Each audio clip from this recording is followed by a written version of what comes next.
কিভাবে দোয়া করতে হবে। এরপরে আমরা যখন বিয়ে পড়ানো হয় তখন আমরা দোয়ার বিষয় নিয়ে একটু অনেকে কথা বলি, কিন্তু আসল দোয়াই আমাদের জানা নেই। দোয়াটা কি? আল্লাহ রাসূলুল্লাহ সাল্লাল্লাহু আলাইহি ওয়াসাল্লাম বলেছেন, যখন তিনি কোনো বিবাহ পড়াতেন তখন স্বামী স্ত্রীর জন্য দোয়া করে বলতেন যে বারাকাল্লাহু লাকা ওয়া বারাকা আলাইকা ওয়া জামাআ বাইনাকুমা ফি খায়রিন, যে তোমাদের দুইজনকে আল্লাহ সুবহানাহু বরকতের উপরে রাখুন এবং বরকতের সাথে একত্রিত করুন। তোমরা যতদিন থাকবে একসাথে বরকতের সাথে থাকবে। এটা আল্লাহ রাসূলের শিক্ষা দেওয়ার দোয়া। আর আমি বাংলাতে মন মতন একটা করে দিলাম, এটা চলবে না। বিসমিল্লাহ, যে কোনো ভালো কাজের শুরুতে কি বলতে হবে? বিসমিল্লাহ, এবং শেষে বলতে হবে আলহামদুলিল্লাহ। এখন বানিয়ে যদি আমি বলি, বা এই জায়গাতে আমি তো আর কিছু বানিয়ে, এই জাবালতা আলাইহি যে দোয়াটা বললাম পশু কিনতে গিয়ে, ওখানে যদি আমি বানিয়ে বাংলায় বলি হবে না। আপনাকে এই শিক্ষার দোয়াটাই বলতে হবে। এই জন্য মুখস্থ করতে হবে, কষ্ট করতে হবে। জান্নাত পাওয়া তো সহজ নয়। কারো মাথার উপর ভর দিয়ে, হুজুরের মাথার উপর ভর দিয়ে আপনি আমি জান্নাতে চলে যাবো, এটা সম্ভব নয়। নিজের কবরে নিজেকে যেতে হবে, আর নিজেকে আমল করতে হবে, আর নিজেকেই দোয়া করতে হবে। আপনার অসুবিধা আপনার হুজুর জানে না, আপনার পেট ব্যথা, আপনার পারিবারিক কি সমস্যা রয়েছে, আপনার কি এমন কিছু গোপন সমস্যা রয়েছে, অসুবিধা রয়েছে, এটা আপনার হুজুর জানে না। আপনি বলতে পারবেন, এটা আপনাকে বলতে হবে আল্লাহর কাছে। আল্লাহর কাছে কোনো লজ্জা নাই। লজ্জা বলতে এই লজ্জা না, পাপ কাজ করতে লজ্জা আছে, ভালো কাজ দোয়া করতে কোনো লজ্জা নাই। আল্লাহর কাছে চাইতে এই দোয়াগুলো ওইভাবে করতে হবে। এবং একটি হাদিস পাঠ করেছি খুতবার মধ্যে, আল্লাহ রাসূল সাল্লাল্লাহু আলাইহি সাল্লাম ইরশাদ করছেন, ইজা মাতাল ইনসান, মানুষ যখন মারা যায়, ইনকাতা আনহু আমালুহু, তার যাবতীয় আমল বন্ধ হয়ে যায়। তার আমলের যে লাইনটা ছিল, খাতাটা ছিল, এটা বন্ধ করে দেওয়া হয়। এখন তার কাজ শেষ, তার পরীক্ষা শেষ, মালাকুল মউত চলে এসেছে, তিনি তার খাতা কেড়ে নেবেন।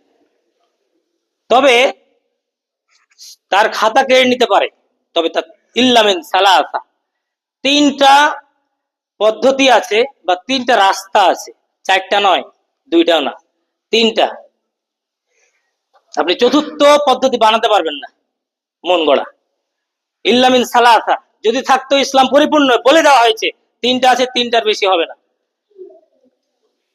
সেই তিনটি বিষয় কি? যে মৃত্যুর পরও আপনার আমলের সিলসিলা বা আমলের ধারাবাহিকতা বজায় রাখতে পারে, আল্লাহ সুযোগ দিয়েছেন কিয়ামত পর্যন্ত। তা হলো ইল্লা মিন সাদাকাতিন জারিয়াহ, এমন সদকা করলেন মসজিদ এবং মাদ্রাসায়, যেই সাদাকার কারণে আপনি এই জারিয়া মানে প্রবাহমান, চলতে আছে চলতে আছে, আপনার মরণ হয়ে গেছে কিন্তু দানের মরণ হয়নি, মানে দানের উপকারিতা চলতে আছে, মানুষ সেই উপকারিতা লাভ করতেই আছে। এটাকে বলা হয় সাদাকাতুন জারিয়া। আপনি পানি ছেড়ে দিলেন, নদীর পানি, পানি বের হতেই আছে। যখন ভারত থেকে পানি ছেড়ে দেওয়া হয়, যেভাবে বাংলাদেশকে ডুবিয়ে মারে, আবার শুকিয়েও মারে, চেষ্টা করে বিভিন্ন ভাবে কিভাবে মারা যায় তারা। তো ওই যে পানি যখন ছেড়ে দেয়, তো এটা হচ্ছে জারি, চলতে আছে বন্ধ করা পর্যন্ত। তো যতদিন পর্যন্ত আপনার উপকার পেতে থাকবে দানের, এটাকে বলা হবে সাদাকাতুন জারিয়া। মৃত্যুর পরেও এটা যতদিন স্থায়ী হবে, ততদিন আমার আপনার আমল পৌঁছতে থাকবে কবরে, আপনার আমার কাছে। ইল্লা মিন সাদাকাতিন জারিয়া। দুই নাম্বার হলো আল ইলমু ইউনতাফাউ বিহি, উপকারী ইলম।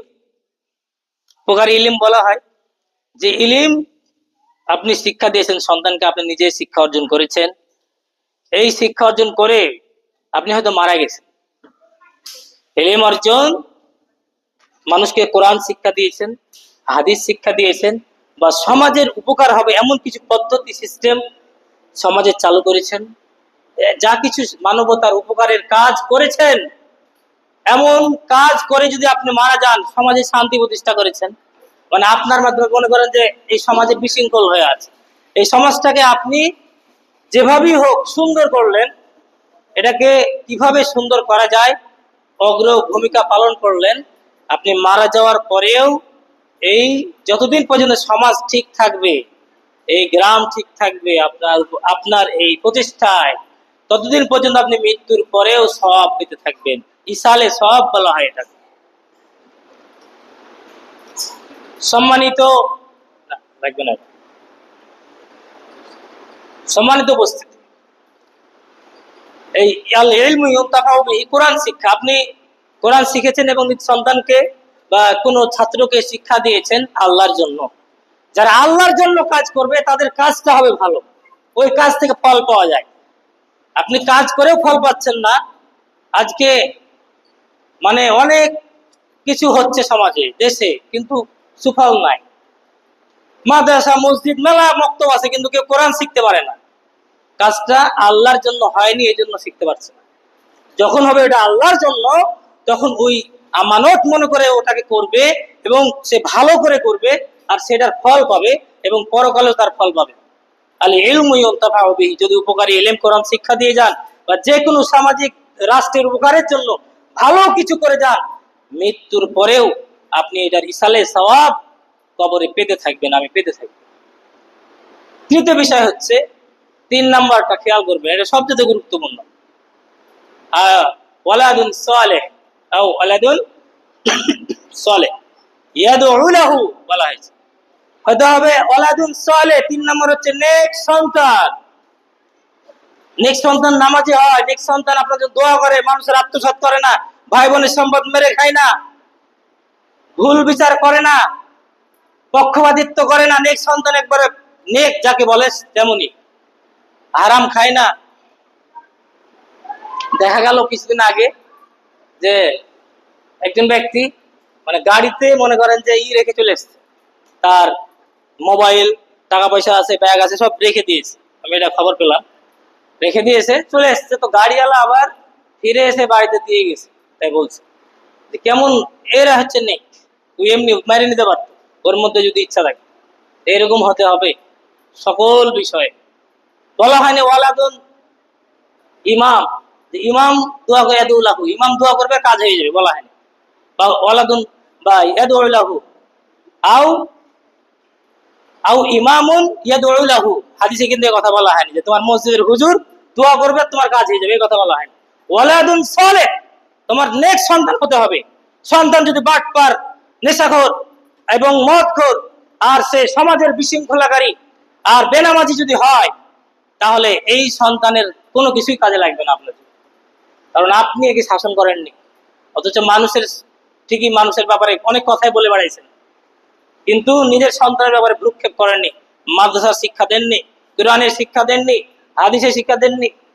তাহলে শুধু হুজুরের উপর দিয়ে চালিয়ে দিলে এটা ভালোর জন্য বলা হচ্ছে, এটা কখনোই পৌঁছবে না, কারণ এটা আমার আপনার এখতিয়ারে নাই। হাদিস কোরআন যেভাবে আছে সেভাবে বুঝতে হবে। বলা হয়নি আও ইমামুন ইয়াদউ লাহু, তোমার মসজিদে ইমাম দোয়া করলেই কাজ হয়ে যাবে।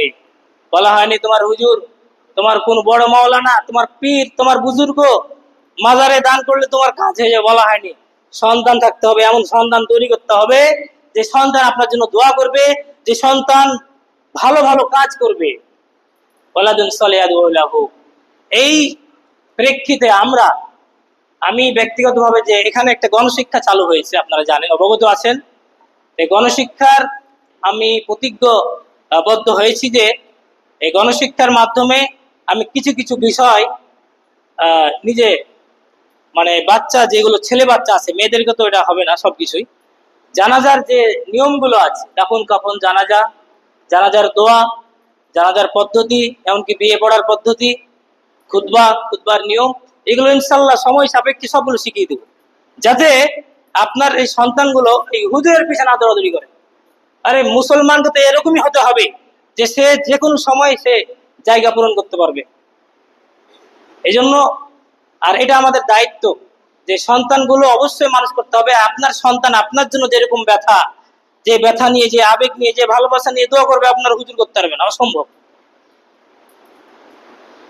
এটা আর অন্য দ্বিতীয় করতে পারবে না। এই জন্য তো দেখা যায় লাশ সামনে আছে, জানাজার মুহূর্তে মানুষ গল্প করছে আর হাসছে, কিন্তু সন্তানরা হাসে? তারা তো পিতা মাতার জন্য কষ্টতে জর্জরিত হয়ে থাকে। এজন্য আমি চাই যে সন্তানরা যেন জানাজা করতে পারে। তাহলে আপনি একজন নেক্সট সন্তান বলেন, আর আল্লাহ রাসূল সাল্লাল্লাহু আলাইহি ওয়াসাল্লাম বলছেন ওয়ালাদুন সালিহ ইয়াদউ লাহু, নেক্সট সন্তান যে দোয়া করে, এমন ভাবে সন্তানকে তৈরি করতে হবে যে দোয়া করতে পারে। আর সেই লক্ষ্যে আমি সময় সাপেক্ষে ইনশাআল্লাহ আস্তে আস্তে আমার এই 35 জন ছাত্রের মধ্যে শুধু ছেলেদেরকে জানাজার দোয়া, খুতবা এবং বিয়ে পড়ার নিয়ম এই বিষয়গুলো এবং মৌলিক ঈমান এবং ইসলাম শিরিক বিদআত, বিশেষ করে ইসলামের বিষয়গুলো, মৌলিক বিষয়গুলো তাদের জ্ঞান অর্জন করার জন্য প্রয়াস পাবেন ইনশাআল্লাহ। দোয়া রাখবেন এবং সহযোগিতা করবেন। যে বিষয় বলছিলাম, এই সন্তানদেরকে এই দোয়াগুলো শিক্ষা দিতে হবে। সময় সংকীর্ণ, আরো অনেক দোয়ার আলোচনা রয়েছে। আল্লাহ যেন আমাদেরকে যতগুলো শুনলাম এই আলোচনার উপরে আমল করার তৌফিক দান করেন, বলি আল্লাহুম্মা আমিন। আমাদের সন্তানদেরকে, আমাদের সন্তানরা যেন আমাদের জানাজা পড়াতে পারে, সেই যোগ্যতা অর্জন করতে পারে এবং নেক্সট সন্তান হিসাবে তারা যেন কবুল হয় আল্লাহর কাছে এবং দুনিয়াতে, বলি আল্লাহুম্মা আমিন। আমাদের এই সমাজে যারা ব্যাধিগ্রস্ত রয়েছে, বিপদগ্রস্ত রয়েছে, যা কিছু অসুবিধা রয়েছে, আল্লাহ যেন তাদের অসুবিধা, এই বিপদ, রোগ সবগুলো দূর করে দেন, বলি আল্লাহুম্মা আমিন। আমাদের মধ্যে যারা অসুস্থ রয়েছি, যারা ঋণগ্রস্ত রয়েছি, যারা কবরে শায়িত হয়েছি এবং যারা বেঁচে আছে, সকলকে যেন আল্লাহ সুবহানাহু ওয়া তাআলা মাফ করে দেন এবং ঈমানের উপর যারা বেঁচে তাদেরকে বেঁচে থাকার তৌফিক দান করেন, বলি আল্লাহুম্মা আমিন।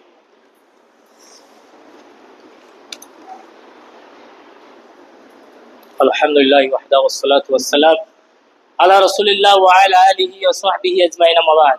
রব্বানা আতিনা ফিদ দুনিয়া হাসানাহ ওয়া ফিল আখিরাতি হাসানাহ ওয়া কিনা আযাবান নার। রব্বানা লা তুযিগ কুলুবানা বা'দা ইয হাদাইতানা ওয়া হাব লানা মিন লাদুনকা রাহমাতান ইন্নাকা আনতাল ওয়াহ্হাব।